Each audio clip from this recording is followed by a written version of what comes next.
Good morning, Purple Room. Well, this is a very odd Purple Room. I have to say first, before I start, it's Monday, and I have to do a huge, huge silent scream for my partner in crime, Julie, because she did such a fabulous job on the videos last week. So on the count of three, 1, 2, 3, we're going to give her a silent scream. Huge silent scream. Let's do it. 1, 2, 3. Thank you, Julie. So welcome. This is the rug right now. I never thought that the Purple Room would be held in my basement. This is my nice couch. We have a calendar, just like the Purple Room. I tried to do the same pattern as we have in the Purple Room. Mine are not kites, just squares. But I never thought that I would be having my classroom done from my basement, which is totally weird. What have you guys been up to? You know, this past week I have taught 3rd grade and 7th grade. I really miss teaching preschool, and I think my 3rd grader and my 7th grader really miss me teaching preschool as well. We have gone on lots and lots of walks and bike rides, and we've played basketball in the backyard. I've played a lot with my dog, and we've done lots and lots of art projects. I totally miss seeing your smiling faces. I wish right now I could go around and say, what did you do this weekend?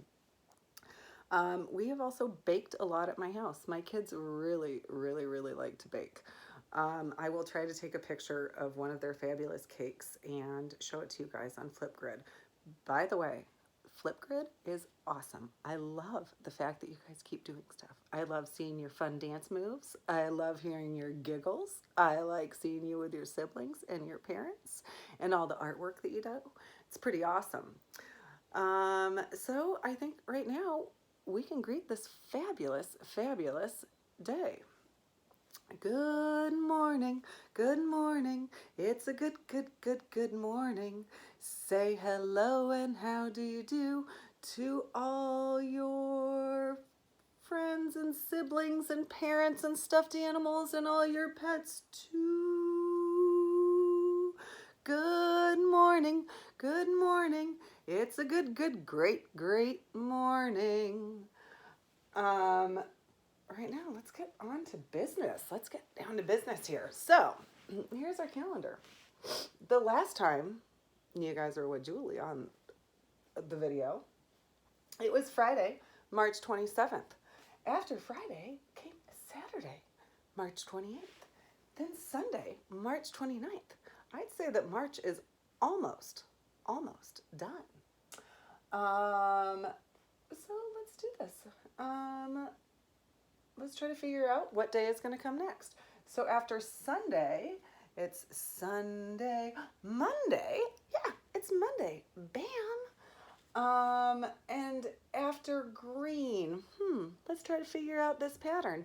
You guys are probably getting really good at this pattern. It goes pink, green, green. I said pink, green, green. Pink, green, green. Pink, green, green. Pink, green, green. Pink, green. Oh, is it going to be green? Oh, let's see. And what comes after the number 29? Let's count. And we can go all the way from the beginning of it. Let's do this. 1, 2, 3, 4, 5, 6, 7, 8, 9, 10, 11, 12, 13, 14, 15, 16, 17, 18, 19, 20, 21, 22, 23, 24, 25, 26, 27, 28, 29, 30. Guess what, purple people?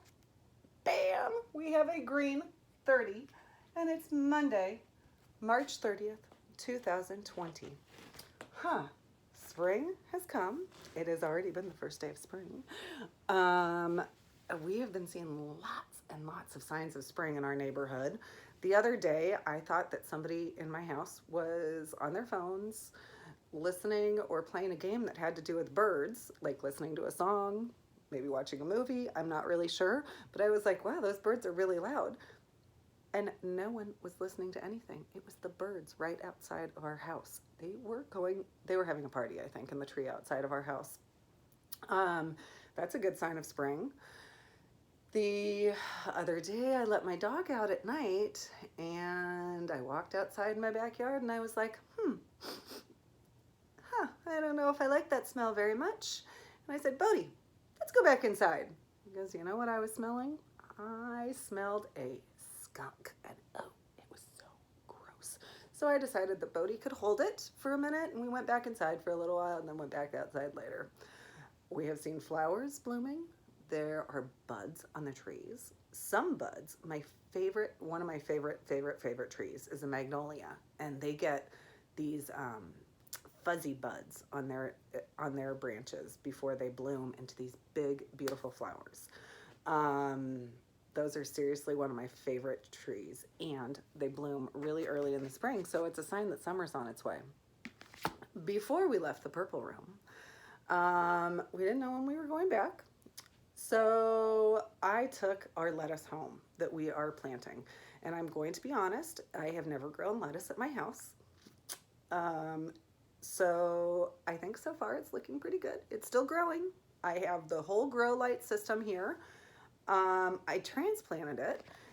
Last week, Paige, for third grade science, transplanted some lettuce samples for me. She tasted them, and we drew observational drawings of arugula. Check it out. Look at the colors of those leaves. We did it of the romaine. Look at that, they're getting big. Oh, the kale is there, still doing pretty well. And the butterhead lettuce, which I think is so beautiful. Look at how it's like a different color on the top. I think the butterhead is beautiful. Now, our favorites in my house, testing them, were either the romaine lettuce or the butterhead lettuce.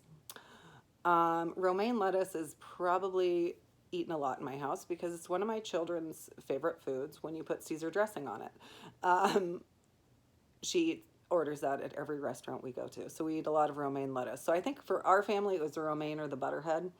My kids did not like the arugula. It was pretty bitter. Do you guys remember when we tasted that for the taste test? Some of you guys really like the arugula too. So if you guys want to, you can draw pictures of lettuce. Maybe you could ask your parents to help make a salad if you have lettuce at home. Kind of a fun thing to do. Parents like help sometimes. All right, time for a book. This book is called And Then It's Spring.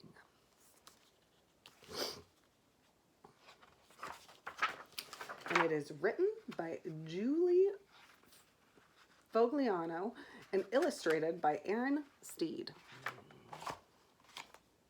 First, you have brown. All around, you have brown. And then there are seeds. And it's a tiny, tiny, tiny seed that he's planting. And a wish for rain. And then it rains.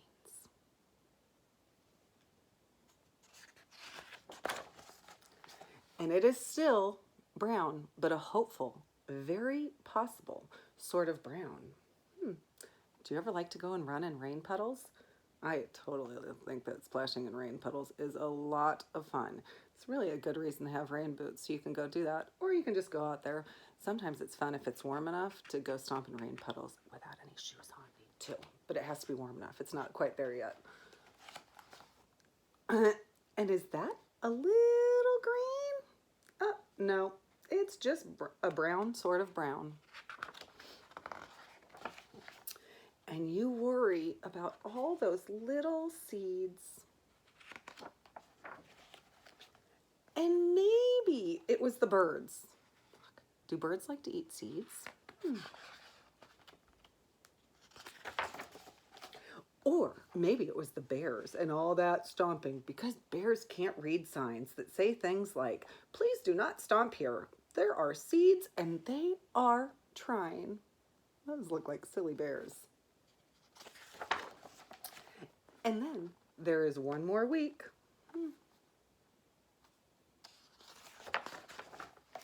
And the brown, still brown, has a greenish hum that you can only hear if you put your ear to the ground and close your eyes.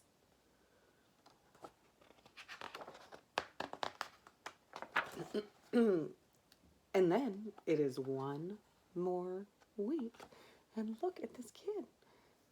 Clothes are getting to be wearing short sleeves. Not a jacket anymore, so maybe the weather's getting just a little warmer. And a sunny day that happened. And a sunny day. That sunny day that happens right after that rainy day.